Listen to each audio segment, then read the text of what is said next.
This was originally supposed to be the very first video on my channel. It's a tier list that I've been wanting to make. It's an interesting topic to talk about. And not only that, but it is always changing. If I would have made this tier list a year ago, it would look very, very different than it does right now. So ultimately, I'm happy I waited. Probably should do one of these like every year, every couple of years, just because so many things change. There's fighters on this list that wouldn't even be on the list a year ago, let alone be high up in the list. The best boxers in UFC. I'm keeping it current, so ultimately people like Mike Swick and Mark Hominick and people like that are not going to be on this list. Tried to keep it relatively recent just to not bore people. Obviously, I could bring up every single fucking boxer in MMA history, but we would all be here for much longer than we want to be. I also want to say, if there's anybody on this list that you think should be there that isn't there, first of all, ask yourself, are they predominantly a puncher, predominantly a boxer? So for example, somebody like Volkanovski has amazing boxing, but he's not predominantly a boxer. You could probably argue that he boxes more than anything else. His leg kicks, his trap set, and his IQ, all of these things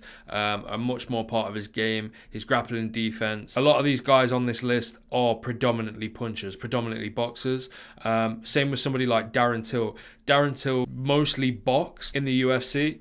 And by that I mean he mostly just threw his straight left hand. But Darren Till is a Muay Thai guy, so I'm not going to put Darren Till on here, just like I wouldn't put Volk on here. Everybody that's on here, I think there's about 24 fighters, I think is predominantly a boxer. Some of these guys are Golden Gloves winners like Stipe. Piotr Jan was, I think they call it a Master of Sport, which is you win like a title, and I couldn't even tell you what that is, but some weird Russian term. Is essentially competed in boxing and was successful. I will say this is MMA boxing. I'm not going to be treating it the same way I would be treating regular boxing. Yeah, just want to get them criterias out before people are already typing in the comments, where's this guy, where's this guy? Ask yourself, are they predominantly a puncher? If the answer is no, then that's why. If the answer is yes, please call me a fucking idiot and leave a comment and tell me who I missed. I'm not going to be doing them in order. Like, I'm not going to be starting with Jamal Hill and ending with Rob Font. I'm just going to be plucking them out and putting them where I see fit. And then I'll give myself a couple of minutes at the end. Obviously, it won't be a couple of minutes for you. I'll fucking edit it. But right at the end of the video, I'm going to rearrange everyone just to try and get the best tier list I can. So we will start with our very first boxer in the UFC. I do have notes on my phone down here just to make sure I'm not just talking shit. And so if you see me looking down at my phone, I'm just looking at notes. We're going to go with Bobby Green. I feel like he's an interesting one to start with. And we're going to put him in B tier. Again, I will arrange these guys at the end so people can move. Bobby Green not only has great offensive boxing for MMA, but more importantly, he has great defensive boxing. His shoulder roll, obviously everybody knows about the Bobby Green shoulder roll. He rolls the punches very well. He rarely gets clipped on the chin clean unless he's fighting Drew Dober. Solid boxer, very accurate, very crisp punches. Just KO'd Grant Dawson with a little sniper of a shot. So I think he goes B tier. Next, we've got Cody Garbrandt. Cody Garbrandt, very powerful for the 135 division. Very accurate with his shots. But the most important thing with Cody's boxing is speed. Everyone remembers the big lean against the cage, boom, big hook knockout that he did to a Sun Sao, or was it Almeida? Yeah, it was a Sun Sao. And as a Sun Sao's body was lying on the ground and Cody was celebrating, Joe Rogan said on the commentary, there is not a man faster in the UFC. He's probably wrong with that statement. Joe Rogan loves to say, this guy's the best so-and-so we've ever seen. That was the best fight we've ever seen. Cody Garbrandt is a good boxer. His performance against Cruz, and this is always going to be the problem with Garbrandt, is when you're ranking Garbrandt on these tier lists, your brain instantly goes to the Cruz match, which is great, but he never performed like that since or before that, not to that level. So Cody Garbrandt, I would say C tier boxer. I will probably move that because I'm not happy with him being a whole tier below Bobby Green, but ultimately let's see how the tier list starts to look and then we'll figure that out later. Obviously Tom Aspinall just went in and KO'd Sergey Pavlovich, who probably should be on this list, to be honest. So there's somebody that probably has already been commented down there. Where's Sergey Pavlovich? Just got KO'd by Tom Aspinall with two lovely little two-punch combinations. I think it was like a 3-2, then a 2-3. I couldn't even tell you what it was. But essentially a boxing combination. Extremely powerful, even for the heavyweight division, and he's just proved that. Very accurate, like Bobby Green. But like Cody Garbrandt, I feel like Tom Aspinall's biggest strength in his boxing game is his speed. Obviously, every one of these guys is division relevant. So if you're talking about Tom Aspinall, he is much faster than all the heavyweights, but he's obviously not faster than Cody Garbrandt, for example. So think about it as division relevant. Just like you were making like a pound for pound list where you would, who would beat this guy. This isn't one of them situations. This is division relevant, I think. And Tom Aspinall, I think, is one of the best boxers in his division at heavyweight. I'm not too sure about the A pick. He will probably go a little bit lower. The combo he dropped Tybura with, and then KOing Sergey Pavlovich. He's got so many clean 1-2s where he drops these heavyweights. So ultimately, I'm okay with him being an A tier. Again, I might move him at the end. Yeah. Start with our first Diaz brother. We'll go with Nate Diaz. And I'm going to put Nate Diaz in C tier behind Garbrandt. Everybody loves to say Nate Diaz is a great boxer. People, even before the Jake Paul fight, were saying that he could compete in pro boxing. Ultimately, he doesn't turn any of his shots over. Every single thing he throws, other than if it's not a straight punch, he slaps it. Whether it's a hook, whether it's an uppercut, doesn't matter what it is. He doesn't turn his shots over. He's very arm punchy. But ultimately, as I said at the beginning of this video, this is an MMA boxing tier list, so that doesn't really matter too much. But people like Garbrandt and even Bobby Green, I'll tell you what, I think I'm gonna do this. Bobby Green can turn his punch over. Cody Garbrandt turns his punches over. Nate Diaz doesn't really do so. He does have good cardio, he does have amazing volume, and he does go to the body, which is like the 3 attributes of any fucking solid Diaz brother. But yeah, C tier for Nate Diaz, just for right now. Ultimately, we've seen him in pure boxing against Jake, and he couldn't really do shit. So next, we're going to go with Calvin Kattar. His performance against Jeremy Stephens, and then after he was saying, I'm the best boxer in the UFC, I believed him because his punches look so clean, bro. Like his lead uppercuts, you know, certain shots that MMA fighters don't really throw too much. He throws and lands clean, but he did get completely outboxed by Max. You can't be saying you're the best boxer in the UFC and then be getting outboxed while the guy is talking to the fucking commentary desk. It just doesn't work like that. Calvin Kattar, amazing boxing. I think he deserves to go in A tier, but I would put him behind Tom Aspinall, I think. You also have to remember Tom Aspinall literally has boxed professionally and won. He also has boxed and trained and sparred with Tyson Fury, Peter Fury, that whole camp for a very long time. Tom Aspinall does have hands. Everybody that's commenting, he's only putting Tom Aspinall there because he's fucking British. I've said it before, I'll say it again. I have like 2 fucking UK fighters on the whole roster that I really, really like. Tom Aspinall being one and Nathaniel Wood being the other. Everybody else from the UK, I'm kind of indifferent to. Other than Leon, I do like Leon. But other than that, I couldn't give a fuck where somebody's from, bro. It's about style for me. Next, we've got... we'll do Pereira now and get all of the angry Powhatan fans commenting early. Alex Pereira, in his kickboxing days, used to get called just a boxer because he didn't really throw too many kicks. People would be like, he's not a kickboxer, he's a fucking boxer. You know, the other kickboxers would say this. And then he started head kicking people and knocking them out. Amazing leg kicks, obviously, but his predominantly... the things he finishes fights with and the things you have to look out for the most, other than his low kick, are his hands, of course. He has one of the best left hooks in combat sports history, probably the best. Obviously, you've got people like Joe Frazier and stuff, but we're talking MMA. Alex Pereira, with his boxing, I would put him in A tier and I'd put him above Tom Aspinall just because of how many knockouts he has with that left hook. So, yeah, I think he deserves to go up there. Next, we're going to go with Jamal Hill, Alex Pereira's next fight. A little bit sloppy on the defense, tends to kind of bend at the hip and kind of lean back out of shots, and Alex Pereira, you do not want to be doing that with him with your hands down, leaning back with your fucking chin in the air. But offensively, Jamal Hill's boxing is crisp, he's accurate, he's very like, pop, pop, pop, pop, pop. Everything lands and you can hear it land. With the 2 front knuckles, he's very accurate, I think. Jamal Hill doesn't get enough fucking praise, bro. I know he throws a lot of head kicks, but predominantly I would say he's a boxer. Obviously, he's got the knockout on Johnny Walker.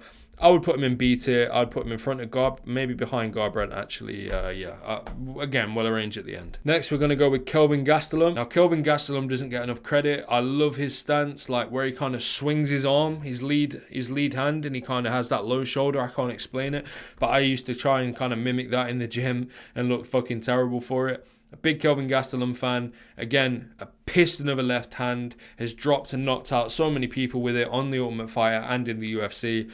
Not somebody that people mention very often when talking about one of the best boxers, but I definitely do, and I would put him in B tier, and I'd put him in front of Garbrandt personally, just because Garbrandt's clean and he's accurate, and ultimately he is a 135er, and that's where the skill level is at its highest, in my opinion. But I don't know. I'll probably, let me move them two around. I don't feel good about that. I'm also going to move Bobby Green up, and I think I'm going to swap those two around. No, I'm going to keep it like that. Next, we've got Jorge Masvidal. Jorge Masvidal, good switches. KO Darren Till with like a switch left hook, I think it was, or an overhand left. It might have been a right. I can't fucking remember. But it was a switch anyway. Obviously, decent boxing. Has outboxed many people, lightweight and welterweight. Looked great doing it. I can't remember who used to call him, but some people used to claim best boxer in the UFC. Like a very credible person used to claim that. It might have even been like Rogan, DC, I'm not sure. Ultimately, I don't agree with that at all. He definitely goes in A tier though, I think, at the back behind Cater, and I also think I'm going to do this. No, because Tom's been a fucking Tyson Fury's sparring partner, bro. So no, that's okay for now. Next, we're going to go with Sugar Sean O'Malley. Accurate, very fast, straight punches, finds people's chins, just KO'd Aljo, and more importantly, kind of outboxed Piotr Jan. Obviously, whether you think he won or lost the fight is completely irrelevant. He did outbox Piotr Jan in moments, cracked Piotr Jan, got cracked back, of course, but I love O'Malley's boxing. Obviously, he's a bit more of a kickboxer, and I almost left him off the list because if I'm not putting people like Darren Till in there, who's more of a Muay Thai guy, then why would I put Sean in there, who's more of a kickboxer? But he sniped Aljo with the right straight. He sniped Piotr Jan with the left straight, I think it was. Might have been a right straight as well. I think O'Malley goes in A tier. I think he goes about there. Jorge is a better boxer in the sense of like going across distance, round after round, kind of the volume, keeping up hooks, straights, moving a little bit. O'Malley is a sniper, and ultimately I kind of value that more. Next, we've got Stipe Miocic. Stipe, as I said earlier, is a Golden Gloves winner. He's a legitimate boxer. That was kind of why he was so threatening in the heavyweight division, because he had hands and he also had the wrestling, which ultimately is just, if you've got good boxing and then either good wrestling or good jiu-jitsu, you will go very far in the heavyweight division. Big Nog basically just had boxing and jiu-jitsu. Stipe had boxing and the wrestling, so obviously he had more than that. Relax. Stipe Miocic, I would say, goes in B tier at the front, I would say. Again, we'll arrange at the end. The other Diaz brother, we're going to go with Nick Diaz, and I'm going to put him above Nate. I'm going to put him about there, I think. Nick Diaz, I used to absolutely love his boxing. Very loopy shots, like, to the body, to the head, left, right, hook. Like, he would, obviously, they would throw 1-2s, especially Nate loves his 1-2, but he's a little bit wild, not as composed as some of the other people on this list, like Jose Aldo, Piotr Jan, for example. But still great boxing, great body work. Body work is completely underutilized in MMA. Still to this day, Nick Diaz was great at throwing the liver shots and stuff like that. So yeah, Nick Diaz beat it. Also, my dog, I haven't said this yet, my dog is below the desk and he's snoring. So if you can hear snoring, I'm really sorry. Next, we're going to go with Max Holloway himself. Incredible volume, incredible accuracy, of course. Outboxed Calvin Kattar, outboxed Jose Aldo, outboxed many of the great boxers. Multiple people on this list he fought and outboxed.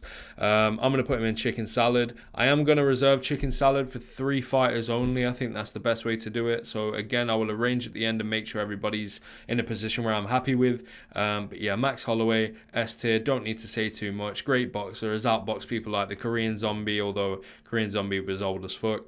Has outboxed people like Calvin Kattar, Brian Ortega as well, who has decent hands. So yeah. Next, we're going to go with Junior Dos Santos, and I'm going to put him in A tier, and I'm going to put him there, I think. Junior Dos Santos' main thing, other than the spinning fucking wheel kick that he'd throw every couple of fights, he was predominantly a boxer. Not only a predominantly boxer, but he was straight shots, right? He was perfect. I used to love watching JDS. I'm going to try and find the little gif of when he dropped Stipe. He kind of like slipped 2 shots and hit him with the left hook on the exit and dropped his ass, and it was just an amazing sequence. I love JDS so much. I was arguing with all of my friends the other day because I put JDS above Overeem in my top 10 heavyweights of all time list. Let me know what you think about that. That's a whole separate issue. But yeah, JDS would throw his right hand like Roy Jones Jr., would sting you with it and kind of bring it back, let it float back rather than pulling it back and, looking all ugly with it. An amazing boxer to watch, one of the best boxers for the heavyweight division of all time. I would put him above O'Malley just because he relied on his hands so much, similar to Keita and Pautan, although Pautan obviously has his low kicks as well. Next, we're going to go with JDM. Now, JDM is one of my favourite fighters on the roster, specifically because of his style. He does remind me a little bit of the guys that I used to watch back in the day who would go to the body a little bit more. Love JDM's style. His fight against Kevin Holland really showed some of his combinations, although it wasn't the most entertaining fight ever. He is predominantly a boxer. He can switch stance. He goes to the body, liver shots, beautiful boxing. I'm going to put him in A tier. I'm going to put him above Tom Aspinall just because, again, he is somebody that relies so heavily on his hand. You know what? Fuck this, bro. I'm going to put him at the top of A tier. I really like Jack Della's boxing. I think he's one of the best boxers the UFC's ever seen. Maybe I'm overhyping him. I'm talking shit. He'll get finished on the feet in his next fight and everyone will laugh at me. But until that happens, I think Jack Della Maddalena, if you're talking hands for hands, if you're talking combinations, if you're talking volume, accuracy, landing shots, setting traps, and then executing those traps, like, he is one of the best. To be honest, I might even end up putting him in chicken salad. We'll see. Next, we'll go with Francis the Predator Ngannou. Again, if I'd have made this list a year ago, he would probably be somewhere down. He does get a lot of knockouts with his hands, but obviously he throws shots very kind of wild and unorthodox. But we now have hindsight. He literally just went and fought the best heavyweight boxer on the planet, arguably, in Tyson Fury. And some people think he won. It shoots him all the way up to the list. We are talking about UFC, so ultimately it doesn't count for as much as it probably should. But it does kind of make you see Ngannou in a bit of a different light. I'm going to put him in heavyweight. I'm going to put him in A tier. I'm going to put him behind JDS just because technically he's not as clean as JDS. But of course, you know, who needs to be that clean when you have the power Ngannou has? Next, we're going to go with Robert Whittaker. Great hands, bit more of a karate boxer. Almost, again, didn't put him in this list because he does kind of throw a lot of 1-2 head kicks. You know, he does a lot of karate stuff. He blitzes. He's not like a traditional boxer like JDM, for example. But then some of these other guys aren't traditional boxers like JDM either. So, Rob Whittaker, ultimately, I'm going to put him in just behind Stipe. He makes it work for himself. Again, for the 500th time, I will rearrange these at the end, so let's just carry on. Next, we're going to go with Conor McGregor. Now, this is Conor McGregor in his prime, and I'm not even going to try and front and be a big edgy, hardcore fan about it. Conor McGregor in his prime, one of the cleanest boxing, one of the most exciting strikers to watch in MMA history, I think. There's a lot of shots in MMA, right, where somebody will throw a shot and it will kind of like glance and they'll go down and you kind of like, damn, what hit him? You know what I'm saying? Or there's a little exchange and something clips one of the guys and they go down. With Conor, every single shot that he landed, you could see it perfect. He would set the trap, open them up, would smack them on the chin, they would go down, you would see it all perfectly, you knew exactly what happened. The perfect word for Conor McGregor is clean. Ultimately, I would maybe put him behind Max. I'm not sure. We'll change that later on. I'm already seeing my problem here because I've got this next guy, Piotr Jan. No, I'm going to put him in A tier, just behind Jack Della Maddalena. Ultimately, he did kind of... he got touched up by Sean. Pause. I think that does drop him a little bit. If this was last year, a couple of years ago, he would have been S tier for me. Great defense, boxing defense. His shell is beautiful. Tucks the elbows in nicely, defends against the body, great at catching and shooting, one of the only guys that really does it in MMA, especially with the hands. Piotr Jan would have been higher, but obviously, like I said, he did get touched up by Sean. Next, we've got Dustin Poirier, S tier, I think. Probably just behind McGregor, yeah, just because... I don't know, actually. No, I'm going to put DP in front of McGregor. I hate saying the fucking nickname DP, bro. It just... You know, if you know, you know. Obviously, this might be a little bit of an issue because these four next guys that I'm about to rank are great boxers. And ultimately, one or two of them might nearly make chicken salad. So I might move. I tell you what I'm going to do. I'm going to put McGregor at the front of A tier. And this next guy, Sean Strickland, I'm going to put him at S tier. I think Sean Strickland, for what it's worth, and I know that everybody's like, no one cared about Sean Strickland before his Izzy fight. I did, and the reason I cared about him, I'm not going to be trying to pretend like I was #1 Sean Strickland fan. I wasn't, but in the cage, I really enjoyed watching him. He does a great job at taking the shots on his gloves. He fights like a boxer, basically. You know, the Philly shell, slightly modified for MMA. The pressure... I will actually put him behind Max. I think one more solid performance out of Strickland like that, and he could probably be considered the best boxer in the UFC, I think. Again, I'm going to move these around anyway, but Sean Strickland really has had a great year for himself, and hopefully shows more of that boxing against Dricus du Plessis, and we can put him at the top of this list. Ilia Topuria. Now, this guy is pretty much a grappler that fell in love with the boxing, which is a tale as old as time, but he has dangerous jiu-jitsu. People think he's a boxer, but he's not. He's basically a grappler with amazing boxing. I say amazing boxing. He has been caught quite a few times. Got caught by Jai Herbert, which is never good, but his knockouts always look vicious. He looks like he carries big power in his hands for those two divisions, featherweight and lightweight. I will put him in B tier, and I'll put him behind Stipe, I think. Yeah. Next, we've got Jose Aldo, straight S tier for me. Throws the lead hook to the liver, which is my favorite shot in striking history. If you throw the lead hook to the liver, people like JDM, people like Jose Aldo. Sean O'Malley does here and there, but not really. Canelo is the best at it, feint the jab, lead hook to the liver. Jose Aldo's a treat to watch. I love his boxing. Again, probably a bit more of a Muay Thai guy, especially back in the Strikeforce days, but did kind of in the bantamweight division specifically fall in love with his hands a little bit more. So I would put him S tier. I know I said that S tier is going to be reserved for 3 fighters. We'll deal with that in a second. And then last but not least, we've got Rob Font. Again, if I'd have made this a couple of years ago, Rob Font would probably be in chicken salad, but ultimately he has shown his cards a little bit. But I almost put Yanez on this list and I left him off just because of the performance by Rob Font. And I'm going to put Rob Font at A tier.